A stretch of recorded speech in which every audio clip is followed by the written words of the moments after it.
दोस्तों, आजकल cyber crime बहुत हो रहे हैं। ऐसे में सरकार आपको बड़े बड़े विज्ञापन देकर यह समझाने की कोशिश करती है कि आप किसी के साथ अपना ओटीपी शेयर ना करें, ना ही किसी अनजान लिंक पर क्लिक करें और अपने डेबिट कार्ड का पिन तो किसी को बताएं ही ना।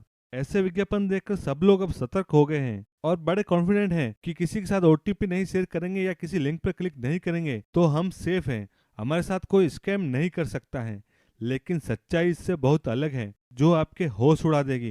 कि स्कैम के ऐसे तरीके भी ठगों ने ढूंढ लिए हैं, जिससे बिना ओटीपी या बिना कोई लिंक पर क्लिक किए आपका ईमेल हैक हो सकता है या आपके सोशल मीडिया अकाउंट में भी स्कैमर सेंध लगा सकते हैं और आपके फोन को भी हैक कर सकते हैं।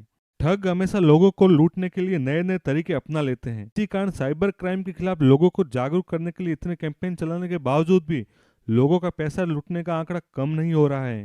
देखा जाए तो साइबर क्राइम ने एक महामारी का रूप ले लिया है। आंकड़ों की बात की जाए तो 2024 के पहले 6 महीनों में ही देश में साइबर फ्रॉड के जरिए 11,000 करोड़ रुपए से ज्यादा की ठगी हो गई है। 31 अगस्त 2024 तक देश में साइबर क्राइम से जुड़ी कुल 47.8 लाख शिकायतें दर्ज हुई हैं।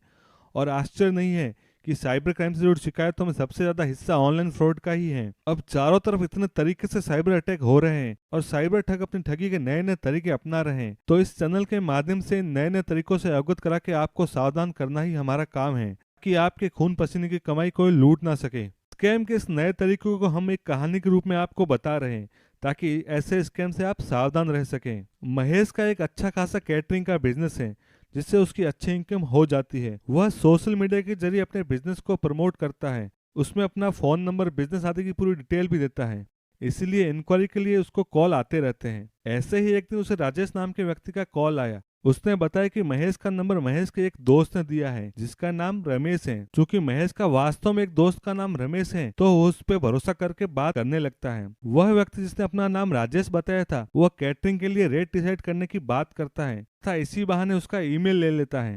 इसके अलावा एडवांस पेमेंट का बहाना करके उससे उसका बैंक अकाउंट नंबर भी ले लेता है। बाद में वापस कॉल करने का कहता है।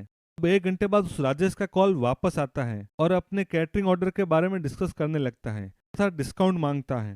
महेश थोड़ा बहुत डिस्काउंट राजेश को दे देता है, लेकिन राजेश थोड़ा ज्यादा डिस्काउंट मांगता है और इसके लिए रमेश, जो कि महेश का दोस्त है, उससे फोन पर बात करने को बोलता है। चालू बातचीत में ही राजेश महेश को बोलता है कि आपके फोन पर आपके दोस्त रमेश का फोन आ रहा है, के कॉल को मर्ज करके कॉन्फ्रेंस कॉल में ले लीजिए। महेश देखता है कि वाकई उसके मोबाइल पर एक कॉल आ रहा है, लेकिन रमेश का नंबर तो उसके मोबाइल में सेव है, उसका नाम तो नहीं आ रहा है, यह तो किसी दूसरे नंबर से कॉल आ रहा है। वह यह बात कॉल पर राजेश को बताता है कि यह तो किसी और का नंबर है, इसको कॉन्फ्रेंस कॉल में क्यों लूं। लेकिन राजेश महेश को कहता है कि रमेश का मोबाइल की बैटरी खत्म हो गई है, इसलिए वह किसी दूसरे नंबर से आपको कॉल कर रहा है। आप फटाफट उसके कॉल को मर्ज कर दीजिए ताकि कैटरिंग के रेट डिसाइड करके डील फाइनल की जा सके। महेश उसकी बातों में आ जाता है और उस कॉल को मर्ज कर देता है। मर्ज वाले कॉल कॉन्फ्रेंस में कनेक्ट हो जाता है।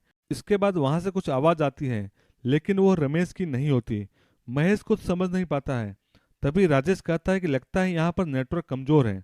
ऐसा कहकर फोन काट देता है। महेश को भी लगता है कि शायद नेटवर्क का इश्यू है, बाद में फोन वापस आ जाएगा, लेकिन अफसोस वापस फोन नहीं आता है, बल्कि थोड़ी देर में उसके अकाउंट से पैसे कटने का मैसेज जरूर आता है। वह समझ नहीं पाता है कि क्या हुआ, कैसे हुआ, क्योंकि उसने ना तो किसी से ओटीपी शेयर किया, ना ही किसी अनजान लिंक पर क्लिक किया है। इसके अलावा उसने अपने फोन पर ऐसा कोई एप्लीकेशन भी डाउनलोड नहीं किया है जिससे फोन उसका हैक हो जाए। तो ऐसा कैसे हो रहा है? महेश फटाफट से बैंक के कस्टमर केयर में कॉल करके अपने बैंक अकाउंट को ब्लॉक करवाता है, लेकिन तब तक काफी नुकसान हो जाता है और वह इस संबंध में अपने दोस्त रमेश को कॉल लगाता है। लेकिन रमेश कह देता है कि इस नाम वाले किसी भी व्यक्ति को वह नहीं जानता है और ना ही किसी को उसने महेश का नंबर दिया है। अब राजेश को फोन लगाया जाता है, लेकिन सब ऑडियंस को भी पता है कि उसका नंबर तो बंद ही आएगा। अब महेश को समझ में आ गया कि उसके साथ स्कैम हो गया।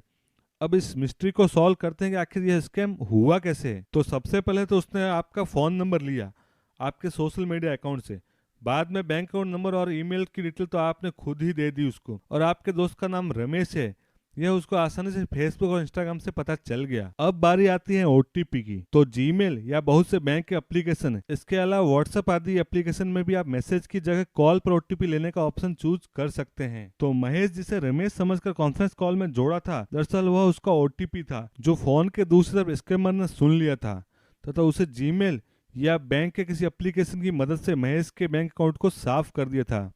इसीलिए किसी अनजान कॉल पर हो सके उतना कम बात करें, और सामने वाला किसी का रेफरेंस देता है तो उसे तुरंत वेरीफाई करें, क्योंकि साइबर क्राइम में जो पैसा जाता है उसके वापस मिलने के चांस बहुत ही कम होते हैं। इसीलिए सावधानी ही उपचार है। सतर्क रहें, सुरक्षित रहें, क्योंकि पैसा कमाने में बहुत मेहनत लगती है और इस तरह पैसा चला जाए तो बहुत ही मुश्किल होती है।